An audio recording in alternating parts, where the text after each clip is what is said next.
আমি পড়তে বেরোচ্ছি। ও, তোর তো আজকে আবার বিকালে পড়া আছে। ঠিক আছে ঠিক আছে, সাবধানে যা। শোন, পড়া হয়ে গেলে না একদম একা একা শুনি। দিনকালের যে অবস্থা না, তোর বাবাকে ফোন করবি, তোর বাবাকে নিয়ে আসবে। কিন্তু আমি তো আজকে ওইভাবে ফিরবো না মা। আমার আজকে ফিরতে দেরি হবে, কারণ আমি আজকে প্রতিবাদ মিছিলে বেরোবো। আমার কোথায় যাবে? আমাদের ওখান থেকে সবাই যাবে আজকে। পড়ার ওখান সে সবাই যাচ্ছে, যাক, তোর যেতে হবে না। একটা মিছিল থেকে আবার নিজে কোনো অঘটন ঘটিয়ে আসবে তাকে না। আচ্ছা মা, তুমি একবার ভেবে দেখেছো তোমার মতো মায়েরা, প্রত্যেক মায়েরা যদি তার মেয়েকে বেরোতে না দেয়, তাহলে প্রতিবাদটা হবে কি করে? এখন কি চুপ করে থাকার সময় মা?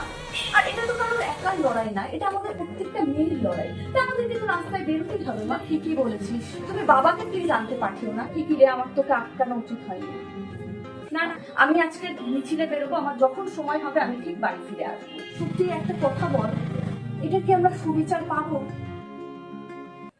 কেন হবে না মা? আমরা সবাই যখন একটা জিনিস নিয়ে লড়াই করছি, তখন অবশ্যই তার বিচার হবে।